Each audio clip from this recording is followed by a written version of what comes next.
Magandang tanghali! Kumusta po? Narito po ulit ang update natin para sa lagay ng ating panahon ngayong tanghali po ng September 22, 2024 na kung saan sa ngayon ay wala po tayong binabantayan na banta ng sama ng panahon dito po sa ating bansa na maaari na makaapekto for the next 2 to 3 days. Pero sa gitnang bahagi ng Pacific Ocean ay meron po isang nabuong LPA pero hindi naman po yan banta sa ating bansa. Posibleng malusaw din yan habang nandyan pa rin sa may karagatan.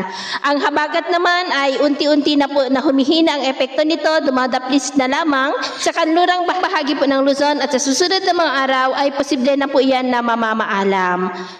At base po sa latest update ng ilang mga weather models ay ngayong weekend, bago matapos ang buwan na ito ay may nagbabanta pa na isang banta ng sama ng panahon. Maaari po na mabuo sa silangang bahagi ng extreme northern Luzon na banta po dito sa northern part ng northern Luzon at extreme northern Luzon at ang development nito ang ating babantayan kung matutuloy po iyan o hindi. At ang susunod na bagyo kay Bagyong Igme ay tatawagin po sa local name na Bagyong Julian. At sa nga po pinapakita ng forecast model natin po ang ginagamit hanggang po sa susunod na 2 linggo.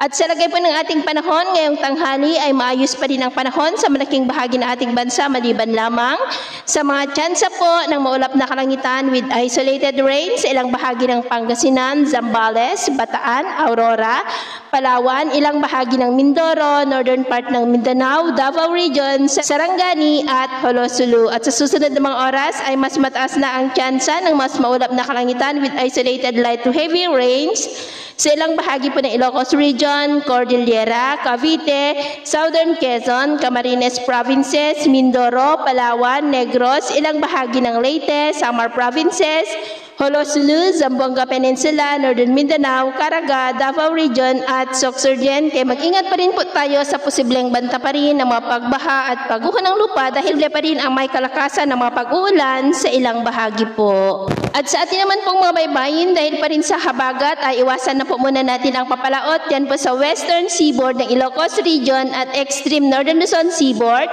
dahil ang mga alon po dyan ay posibleng aabot hanggang po sa 2 to 3.5 meters height. Kaya hanggat maaari ay iwasan na po muna natin ang papalaot dyan po sa mga may kulay pula para po mas makaiwas sa mga sakunang pangkaragatan. So yun po ang latest update natin sa araw na ito. At ako po muli si James na nagsasabing sa kahit na pagsubok po na darating sa ating buhay, huwag na huwag po tayong mawawalan ng pag-asa. Thank you and God bless!